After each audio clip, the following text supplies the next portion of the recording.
Hello friends, how are you? I am Madhav Sharma, your physics faculty and welcome you to the video lecture of Pioneer School Patan। और आज हम लोग Newton's law के कुछ important facts के बारे में पढ़कर कुछ प्रैक्टिकल प्रॉब्लम्स हैं, एक तो हॉर्स कार्ट प्रॉब्लम और एक लिफ्ट में अपरेंट वेट की प्रॉब्लम्स के बारे में पढ़ने वाले हैं। Okay, so let's start with some important facts about Newton's third law. Okay, so Newton का जो थर्ड लॉ है वो ये कहता है कि to every action there is equal and opposite reaction. Okay, यानी कि हर एक्शन के साथ एक रिएक्शन होगा और फोर्स जो है, इस कंक्लूजन से ही हमें पता चलता है कि फोर्स पेयर में एग्जिस्ट करेंगे। ओके, तो ये चार फैक्ट्स हैं जो न्यूटन्स लॉ के बारे में कहे जा सकते हैं कि it is applicable irrespective of nature of the forces. मैंने बताया था कि अर्थ और मून के बीच में, तो अर्थ जितना मून पर ग्रेविटेशन एग्जर्ट कर रही है उतना ही मून अर्थ पर एग्जर्ट कर रहा है। ओके, तो चाहे वो कॉन्टैक्ट फोर्स है, चाहे हम दीवार पर बॉल मार रहे हैं, बॉल वापस आ रही है, ये सभी चाहे बॉडी कॉन्टैक्ट में है चाहे बॉडी कॉन्टैक्ट में नहीं है, Newton's third law is applicable everywhere irrespective of the nature of the forces. Nature पर डिपेंड नहीं करेगा। Okay, next, action and reaction always acts on two different bodies. मतलब लाइक अगर ये कहा जाए कि ये बॉडी है, उसका वेट किधर लग रहा है, नीचे, तो वेट किस तरफ लगता है, अर्थ की तरफ, यानी अर्थ पर वेट एक्ट हो रहा है और रिएक्शन जो है वो इस बॉडी पर एक्ट हो रहा है। मतलब कि वेट लग रहा है अर्थ पर और रिएक्शन लग रहा है इस ऑब्जेक्ट पर, तो रिएक्शन और एक्शन दोनों अलग अलग बॉडी पर होते हैं। ये भले ही इक्वल है लेकिन इनकी वैल्यू ज़ीरो, यानी कि नेट फोर्स ज़ीरो नहीं हो सकता है, क्योंकि दोनों किस बॉडी पर एक्ट कर रहे हैं, डिफरेंट बॉडी पर एक्ट कर रहे हैं। लाइक मैं ये पेन है, इस पेन को कहूँ कि 5 न्यूटन इधर से खींचा, 5 न्यूटन इधर से खींचा। ओके, ये कोई बॉडी है, उसको मैंने 5 न्यूटन इधर खींचा और 5 न्यूटन इधर खींचा, तब आपका ओवरऑल फोर्स क्या आएगा, ज़ीरो आएगा, क्योंकि एक ही बॉडी पर दो अपोजिट फोर्स लग रहे हैं। बट यहाँ क्या है, इस बॉडी के कारण अर्थ पर वेट लग रहा है और अर्थ के कारण इस बॉडी पर रिएक्शन फोर्स लग रहा है। ये जो एक्शन और रिएक्शन होते हैं वो दो अलग अलग बॉडी पर होते हैं, इसलिए हम ये कह सकते हैं कि action and reaction always acts on two different bodies. ठीक है, यानी कि एक्शन ऑफ जो पॉइंट ऑफ एक्शन है वो डिफरेंट है। ओके, लाइक अगर मैं कहूँ कि मैं अर्थ को पीछे धक्का दे रहा हूँ तो I am acting on earth और अर्थ मुझे आगे की तरफ रिएक्शन को फोर्स की फॉर्म में एक्ट कर रही है, तो earth is acting on me, तो जो पॉइंट ऑफ एक्शन है वो डिफरेंट रहेंगे। तो एक्शन और रिएक्शन दोनों दो डिफरेंट बॉडी पर होते हैं और इसीलिए वो एक दूसरे को कैंसल नहीं कर सकते हैं। The forces of action and reaction can not cancel each other. Why? Because वो दोनों अलग अलग बॉडी पर एक्ट कर रहे हैं। ओके, अगर एक ही बॉडी पर दो इक्वल और अपोजिट फोर्स होते तो वो एक दूसरे को कैंसिल करते। यहाँ पर दोनों फोर्स अलग अलग बॉडी पर एक्ट कर रहे हैं। Okay, so they can not cancel each other. Now no action can occur in the absence of reaction force. मतलब अगर आपको एक्शन करना है तो रिएक्शन होनी ही चाहिए। ये सभी बातें वैसे हो चुकी थी लेकिन की पॉइंट्स की फॉर्म में अभी लिख रहे हैं। लाइक मैं आपसे कहूँ कि एक टग ऑफ वॉर, जो रस्सा कसी जिसको हम लोग कहते हैं, कब एक रस्सी होती है जिसको दोनों ओर से पकड़ा जाता है। ओके, तो एक तरफ से इधर खींचा जाता है, एक तरफ से इधर खींचा जाता है, जिसको क्या कहते हैं, tug of war. Tug of war English में इसका नाम है, रस्सा कसी हिंदी में बोलते हैं। ओके, तो ये टग ऑफ वॉर में क्या है, एक टीम खींचती है, दूसरी टीम खींचती है, जो ज़्यादा खींचती है वो जीत जाती है। लेकिन क्या ये गेम पॉसिबल है जब टीम एक ही हो और दूसरी तरफ से रस्सी को ऐसे ही छोड़ रखा हो? तो ये खींचेंगे तो वो खींचती चली जाएगी। ओके, इनको इधर खींचने वाला कोई नहीं है। तो एक्शन कब होगा, जब इधर से रिएक्शन होगा। ये गेम तब पॉसिबल है जब दोनों तरफ से दो खींचने वाले हो, फिर जो ज़्यादा खींचेगा उधर रस्सी जाएगी। ओके, या वो ऑब्जेक्ट जाएगा। तो ये टग ऑफ वॉर इसका एक एग्जांपल है कि जब एक्शन होता है तभी रिएक्शन होता है। ओके, जैसे कि आपको बताया था कि स्लिपरी सरफेस पर जब आप पैर को पीछे धक्का देते हैं तो पैर पीछे चला ही जाता है और आप स्लिप हो जाते हैं। तो वो क्योंकि एक्शन नहीं हुआ, वहाँ एक्शन प्रॉपरली नहीं हुआ तो उसका रिएक्शन भी नहीं मिला। Okay, so these are the 4 important facts about the Newton's third law. Now we will move to the next problem.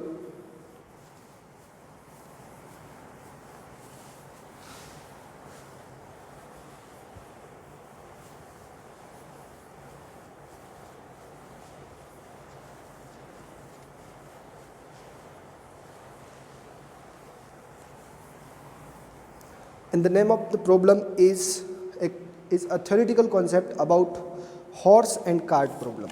ठीक है, it is horse and cart problem.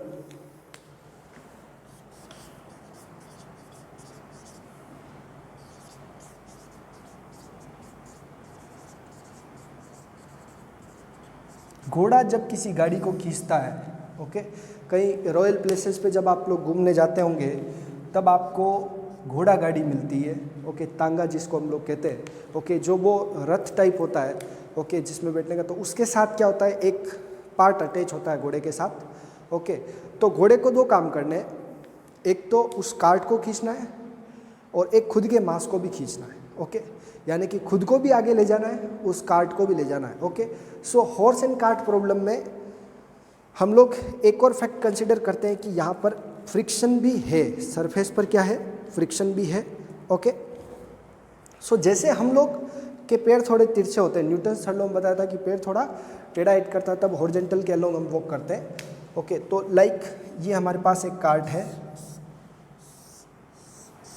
Okay, और कार्ट बोल दिया मैंने इसको, यानी गाड़ी जिस पर सरफेस का फ्रिक्शन, वैसे इसी चैप्टर में हम आगे पढ़ने वाले हैं, फ्रिक्शन हमेशा कैसा एक्ट करता है, मोशन के जस्ट अपोजिट एक्ट करता है, ओके। नाउ इससे किसी चीज़ को बांध रखा है, एक ही बांध देते, जबकि वहाँ पर 2 या 3 ऐसे लाइनिंग हो सकती है जिससे वो घोड़े से बंधा रहेगा या घोड़े से अटैच रहेगा, ओके। नाउ अब हम ये बात करें कि इस जगह पर घोड़े का जो रिएक्शन है वो इस तरफ रहेगा, ठीक है, आर उस तरफ है, ओके। घोड़े का जो रिएक्शन है वो एक एंगल पर रहेगा, ओके, और वो नीचे की तरफ क्या लगाएगा, कुछ फोर्स लगाएगा, बराबर। उसकी बॉडी के सेंटर से मान सकते हैं इसको, और या जहाँ ये दोनों अटैच है वहाँ से मान सकते हैं। नाउ अब इस रिएक्शन का हॉरिजॉन्टल पार्ट रहेगा और इस रिएक्शन का क्या रहेगा, वर्टिकल पार्ट, जो उसके किससे बैलेंस होगा, घोड़े के वेट से बैलेंस होगा, ओके। वेट यानी कि mg से बैलेंस होगा। घोड़े का वेट क्या है, मास घोड़े का है स्मॉल m, ठीक है। नाउ इसको हम कह सकते हैं जो भी इसका फोर्स उसने लगाया घोड़े ने, उस फोर्स की वैल्यू r के इक्वल है, और ये हमारा अगर थीटा एंगल है तो ये हो गया r कोस थीटा, और ये हो गया r साइन थीटा, ओके। और r और f आपस में क्या है, इक्वल है, तो आप f कोस थीटा भी लिख सकते हैं, इसको क्या लिख सकते हैं, f कोस थीटा भी लिख सकते हैं, ओके। ज़रूरत नहीं है वैसे इसकी, और r कोस थीटा केवल समझने के लिए बताया इसको, बाकी हम क्या फैक्ट यूज़ करेंगे, h यूज़ करेंगे। वर्टिकल डायरेक्शन में उसका मोशन नहीं है तो ये एक दूसरे को बैलेंस कर दिया, ओके। नाउ हॉरिजॉन्टल डायरेक्शन में उसका मोशन है, तो सपोज दैट ये जो पार्ट अटैच्ड है इसमें एक टेंशन होगा जो इस फोर्स के कारण इधर लगेगा, टेंशन हमेशा फोर्स से अपोजिट रहता है, और इसको जब खींचेंगे तो वही टेंशन इस तरफ भी एक्ट करेगा, ओके। यानी कि टेंशन एक्ट कर रहा है, टेंशन एक दूसरे को क्या करने की कोशिश कर रहा है, कैंसिल करने की कोशिश कर रहा है, ओके। सो इसको माइनस बोल देते हैं और इसको प्लस बोल देते हैं। अब ये पूरा एक डायग्राम बन गया है जिसको थ्योरेटिकली आपको एक बार समझ लेना है, ओके। कि ये क्या है, कार्ट है, यहाँ से हॉर्स है जिसका पॉइंट ऑफ एक्शन है, हॉर्स कुछ टेढ़ा फोर्स एक्ट करेगा, अर्थ को पीछे की तरफ धकेलेगा, और उसके पैर भी आपने देखे होंगे टेढ़े टेढ़े चलते हैं, थोड़ा अलाइंड रहते हैं वर्टिकल के साथ। तो ऐसे ये थीटा है, तो ये रिएक्शन फोर्स उसके फोर्स के इक्वल है, जो उसने फोर्स एक्ट किया वही आपका रिएक्शन बन गया। उस रिएक्शन का हॉरिजॉन्टल पोर्शन उसको मूव कराने में हेल्प करेगा, और उसी रिएक्शन फोर्स का वर्टिकल पोर्शन उसके वेट को बैलेंस करेगा, ठीक है। ये सब बातें हो गई। अब अपन बात करते हैं, 2 पॉइंट है हमारे पास डिस्कशन के, एक तो हॉर्स की बात है और एक कार्ट की प्रॉब्लम है, ठीक है। तो यहाँ पर हम कह सकते हैं कि अगर if mass of horse is m, ठीक है, हॉर्स का मास कितना है m, and for cart mass is capital M, ठीक है। If both are moving with acceleration a, दोनों का एक्सेलरेशन कितना है, a है, दोनों का एक्सेलरेशन a है, तो आप ये कह सकते हैं कि ये पूरा सिस्टम जो है वो ए एसिलरेशन से आगे बढ़ रहा है। दोनों का एसिलरेशन सेम रहेगा क्योंकि दोनों एक कंबाइंड सिस्टम है। ओके, नाउ अब हम लोग बात करते हैं। आई थिंक ये पोर्शन आपको प्रॉपर्ली विजिबल होगा, let me check it. Okay, अब हमारे पास इस एसिलरेशन ए के लिए हम देखते हैं कि अगर इस हॉर्स को चलना है तो देखिए ये तो एक दूसरे को बैलेंस कर रहा है, since weight of horse is balanced bye vertical component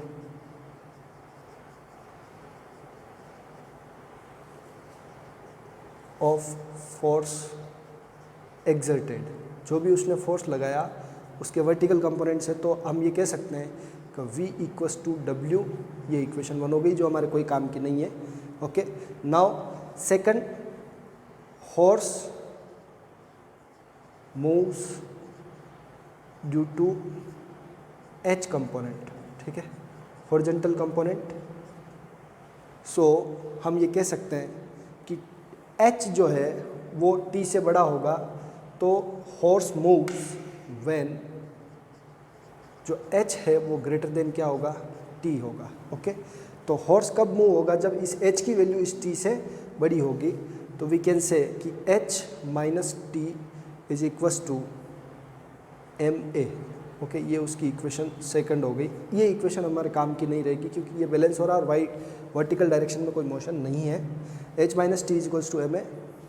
now for cart to move, cart अगर मूव होना चाहती है तो उसकी टेंशन की वैल्यू उसके फ्रिक्शन फोर्स से बड़ी होनी चाहिए। F क्या है, force of friction. Force of friction जो मोशन से क्या चलता है, अपोजिट काम करता है। तो for cart to move, cart move करे इसलिए उसका जो T है वो ग्रेटर होना चाहिए उसके फ्रिक्शन फोर्स से। ओके, तो T तो अपने आप में एक इंटरमीडिएट फोर्स है तो वो तो कैंसिल होने वाला है। अल्टीमेटली H जो है वो किससे, F से बड़ा होना चाहिए, हमेशा कहेंगे बाद में। तो T किससे बड़ा है, F से, तो T minus F should be equal to ma। ये इक्वेशन 3 हो गया हमारा, यानी कि M क्या है, capital M is the mass of cart. ठीक है, नाउ इन दोनों इक्वेशन को ऐड करें तो इक्वेशन 2 प्लस इक्वेशन 3, तो H देखिए T से T क्या हो जाएगा, कैंसिल हो जाएगा। तो H माइनस F, T से T क्या हो गया, कैंसिल, ऐड करने, और M plus M A। Okay, now this is the equation for the motion of cart by the horse. Okay, so यहाँ से हम लोग ये कह सकते हैं कि कार्ट कब मूव करेगा, जब hence cart moves when H is greater than F। ठीक है, H किससे बड़ा हो, F से बड़ा हो, यानी कि जो कार्ट का फ्रिक्शन है उससे अगर हॉर्स का हॉरिजॉन्टल कंपोनेंट है फोर्स का वो बड़ा होगा तभी ये मोशन पॉसिबल होगा। और इस मोशन का अगर आप लोग एसिलरेशन फाइंड करना चाहते हैं तो विच इम्प्लाइज एसिलरेशन क्या होगा, इस फॉर्मूले को मैं यहाँ पुट कर देता हूँ, H minus F divide by M plus M। Okay, ये हॉर्स कार्ट प्रॉब्लम का एसिलरेशन है। ओके गाइस, H क्या है, H है आपका R कोस थीटा या F कोस थीटा। ठीक है, समझ में आ गया। F क्या है, फ्रिक्शन आपको ब्रैकेट में गिवन होगा। This is all about the horse and cart problem. Okay guys, so अगर आपके पास कभी क्वेश्चन आता है जिसमें हॉर्स का फोर्स अप्लाइड दे रखा हो, एंगल दे रखा हो, तो इस तरह का आप क्वेश्चन कर सकते हैं। हम एग्जांपल लेंगे लेटर ऑन, बट उससे पहले हम लोग मूव करेंगे towards the apparent weight of man in the lift या एलिवेटर। ओके, इसका आप लोग स्क्रीनशॉट ले लेंगे, अच्छे से इसको नोट कर लेंगे। Okay guys,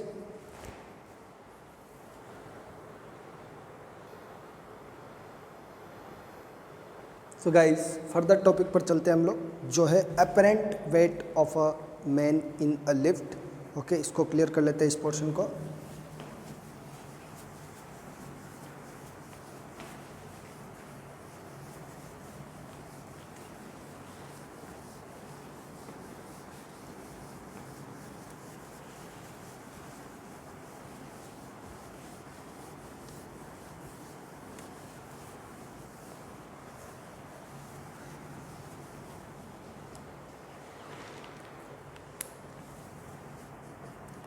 apparent weight of a man in a lift और elevator। ठीक है, जब किसी लिफ्ट या एलिवेटर में हम लोग होते हैं तो हमारे वेट में क्या क्या चेंजेस रहते हैं वो देखना है हमको।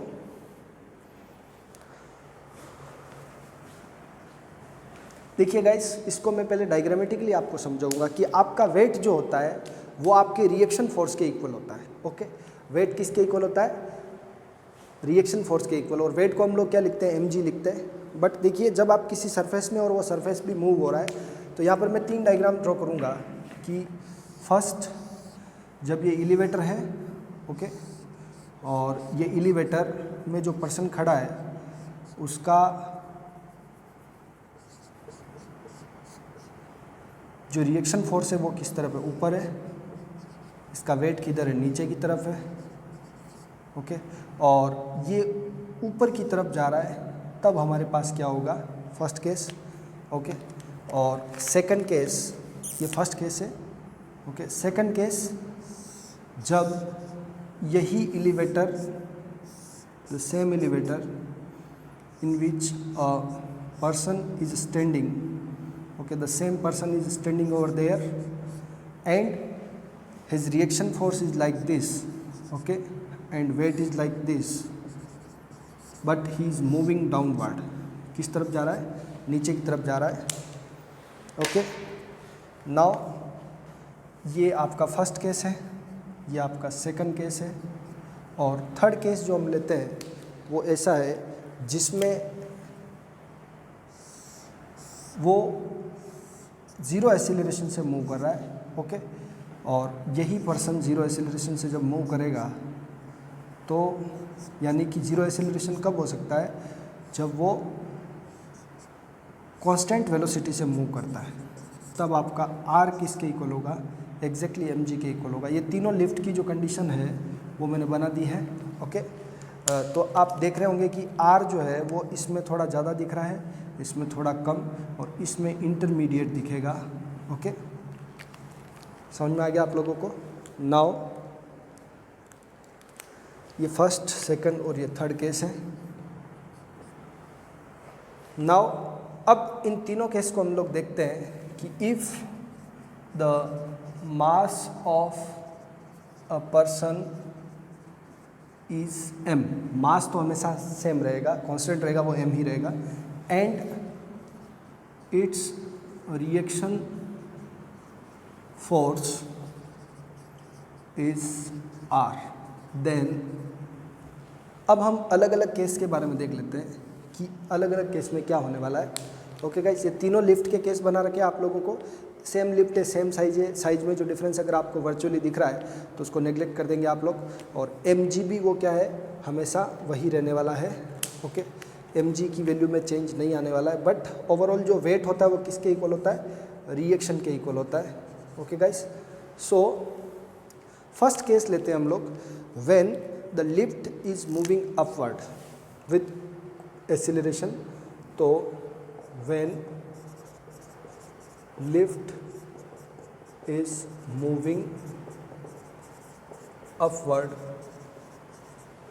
with acceleration a, जब लिफ्ट अपवर्ड मूव कर रही है a एक्सीलरेशन से, तब इसका वेट क्या रहेगा? तो गाइस, फ्री बॉडी डायग्राम एक कॉन्सेप्ट होता है जो आपको इससे अगले टॉपिक में बताएंगे। ओके, बट यहाँ पर आप ये समझ लें कि दो फोर्स में से जब किसी एक फोर्स की वैल्यू ज़्यादा होती है तो तभी उसकी तरफ मोशन होता है। तो ये आपका mg है और ये r है। इन दोनों में से जब ये बॉडी ऊपर की तरफ एक्सीलरेट हो रही है, जिसका मास कितना है? m, तो r की वैल्यू बड़ी होगी और mg की वैल्यू छोटी होगी, तभी ऐसा पॉसिबल होगा। Okay, so then r minus mg equals to क्या होगा? ma।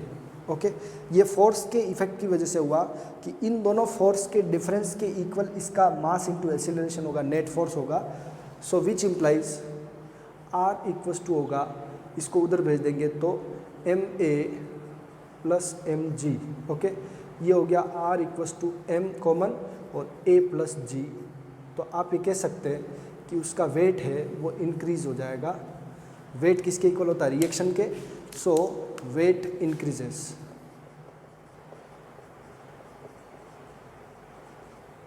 Okay, weight increases. Now next हम ये कह सकते हैं इस केस में जब ऊपर जाएगा तो वेट क्या होगा? उसका इंक्रीज हो जाएगा। नेक्स्ट सेकंड केस ये है कि when lift moves downward with acceleration a, ठीक है, तब भी उसका एक्सीलरेशन कितना है? ए है। तब उस केस में क्या रखना है कि इस बार आपका mg जो है mass into acceleration due to gravity, mg बड़ा होगा और r छोटा होगा, तो mg minus r is equals to क्या रहेगा? ma। ओके, सो r को उधर भेज के ई को इधर भेज दे तो r equals to mg minus ma। So the reaction force will become mg minus a, ठीक है। तो इस केस में वेट क्या होगा? Wait decreases. वेट क्या हो जाएगा? डिक्रीज हो जाएगा। नाउ अगर इसी केस में एक्सीलरेशन 0 हो, थर्ड केस क्या है? When lift is at rest, lift क्या हो? रेस्ट पर हो और मूविंग विथ कांस्टेंट वेलोसिटी। अगर सेम वेलोसिटी से मूव कर रहा है तो फिर आपको ये क्वेश्चन को चेंज करने की जरूरत नहीं, जो वेट होगा वही रहेगा। तो हम ये कह सकते हैं कि पुट ए इक्वल्स टू 0, किसी भी एक इक्वेशन, चाहे वो इसमें चाहे इसमें, क्या कर दे, चाहे तो ऊपर जाए चाहे वो नीचे जाए, अगर उसका एक्सीलरेशन क्या है? 0 है, तो हमारे पास r इक्वल्स टू क्या आ जाएगा? mg आ जाएगा। तो ये किसके इक्वल होता है? ये सब क्या है? अपरेंट वेट की बात हो रही है। किसकी बात हो रही है? Apparent wait increases. तो ये जो भी पॉइंट है वो आप अपरेंट वेट के लिए बात कर रहे हैं कि जो वेट उसका फील होगा उसकी बात हो रही है। Apparent wait increases, apparent wait decreases, ठीक है। और यहाँ पर कह सकते हैं कि अपरेंट जो वेट है किसके इक्वल है? एक्चुअल वेट के ही इक्वल है।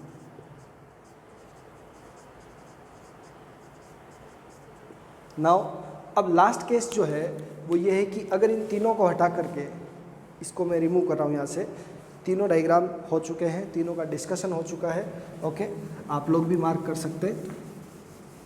नाउ अगर ये इन तीनों केस से नहीं बल्कि लिफ्ट ऊपर से टूट जाती है सपोज दैट, या फ्रीली नीचे गिर रही है, ओके, तो फोर्थ केस व्हेन, ये इंपॉर्टेंट है, when the lift moves freely downward freely, जब लिफ्ट फ्रीली नीचे चले यानी कि ऊपर से उसकी रस्सी टूट जाए और वो नीचे गिर जाए, तब आपका जो एक्सीलरेशन होगा वो किसके इक्वल होगा? स्मॉल g के इक्वल होगा। देन एक्सीलरेशन किसके इक्वल है? स्मॉल g के। तो जब डाउनवर्ड मोशन है, ओके, लाइट चली गई है तो इस वीडियो को 1 मिनट के लिए पॉज कर देता हूँ मैं। सो फ्रेंड्स, क्योंकि थोड़ा लाइट डिम है तो ये पोर्शन में यहाँ फिनिश करके ख़त्म कर देता हूँ कि जब when the lift moves downward freely, जब लिफ्ट नीचे की तरफ फ्रीली जाएगा तो हमारा एक्सीलरेशन किसके इक्वल हो जाएगा? एक्सीलरेशन ड्यू टू ग्रेविटी के। तो चाहे तो इस इक्वेशन में क्योंकि ये मोशन कैसे है? डाउनवर्ड, ओके, तो डाउनवर्ड वाले मोशन में, जो डाउनवर्ड वाला मोशन है उसमें ए को क्या पुट कर देवे? जी पुट कर देवे। तो put a equals to g in r is equals to m g minus a. जब पुट करेंगे तो m g minus g it will be 0, okay, क्या होगा? ये 0 होगा। तो यूँ कह सकते हैं कि the apparent weight will be 0, apparent weight will be 0, okay.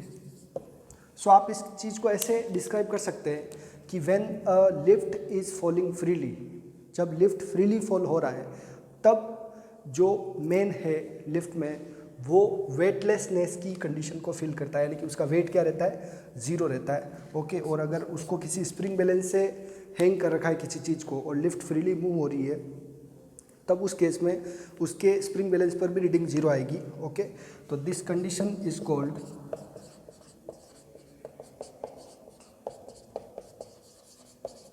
Weightlessness. इस कंडीशन को कौन सी कंडीशन कहते हैं, वेटलेसनेस। सॉरी। तो यानी कि जब भी कोई लिफ्ट नीचे की तरफ फ्रीली फॉल होगी, ओके, तो फ्रीली फॉलिंग में उसका एक्सेलरेशन किसके इक्वल होगा, स्मॉल जी के इक्वल।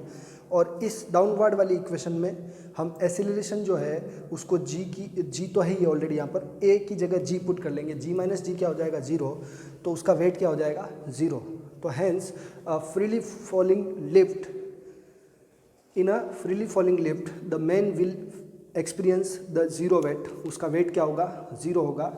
इसका रीज़न क्या है कि जब लिफ्ट फ्रीली फॉल होती है तो दोनों का जो मोशन सेम वे में हो रहा होता है, यानी जिस स्पीड से लिफ्ट नीचे आ रही उसी स्पीड से उस समय मैन भी नीचे आ रहा है। ओके, दोनों का एक्सेलरेशन सेम है, तो न तो वहाँ पर एक्शन हो पाता है और न ही रिएक्शन हो पाता है। और एक्शन रिएक्शन जब नहीं हो पाएगा तो उसका वेट क्या होगा, 0 होगा। ओके, यानी कि वेट जो होता है वो रिएक्शन के इक्वल होता है, और क्योंकि एक्शन नहीं है तो रिएक्शन क्या होगा। ओके, तो इस कंडीशन को वेटलेसनेस कहा जाता है। ओके गाइस, नाउ एक क्वेश्चन ले लेते हैं और उसको इस टॉपिक को फिनिश करते हैं कि एक लिफ्ट है जिसका वेट आपको गिवन है और उसकी जो रॉप्स है उसका टेंशन भी आपको गिवन है। देखिए क्या होता है, जब लिफ्ट को ऊपर खींचना होता है तो लिफ्ट को नहीं खींचा जाता, उसकी रॉप्स को खींचा जाता है। ओके, लिफ्ट को ना खींच के उसकी रॉप्स को खींचा जाता है। ओके, एक क्वेश्चन कर रहे हैं कि an elevator weighs 4000 kilogram. Okay, an elevator weighs 4000 kg, यानी कि उस एलिवेटर का जो मास है वो कितना है, 4000 kg है। When the upward tension in the supporting cable is 480,000। Okay, when the tension in the ropes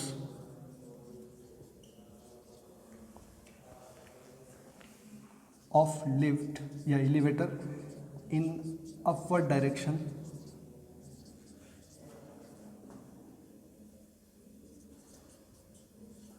is 48,000 है ना, 48,000 न्यूटन ऐसा लिखा हुआ है। What is the upward acceleration? Then what is upward acceleration? Okay, and how much distance या height है ना, how much height is covered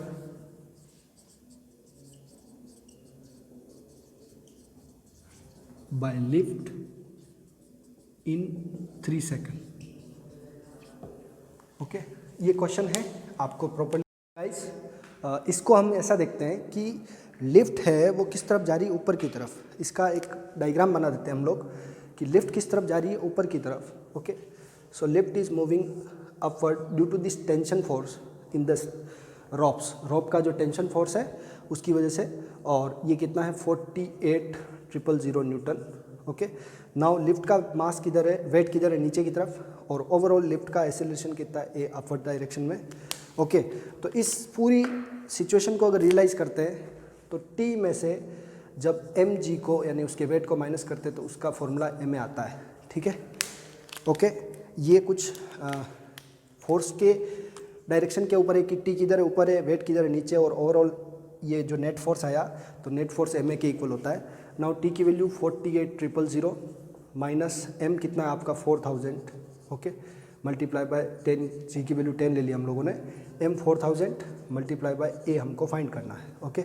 इसको सॉल्व आउट करते हैं तो ये हमारा 48,000 में से, यानी 48,000 में से जब 40,000 सब्ट्रैक्ट होगा तो ये हमारे पास 8,000 आएगा, ठीक है। 8,000 को जब 4,000 से डिवाइड करेंगे यहाँ से तो एक्सीलरेशन की वैल्यू आएगी 8,000 डिवाइड बाय 4,000, तो ये आ गया हमारे पास 2 मीटर पर सेकंड स्क्वायर। ये किसकी वैल्यू आ गई गाइस? एक्सीलरेशन की, ओके। समझ में आया होगा आप लोगों को। नाउ इस एक्सीलरेशन की वैल्यू अगर अपन सेकंड इक्वेशन में पुट करें, क्योंकि हमें डिस्टेंस चाहिए, how much height is covered by the lift in 3 second, okay.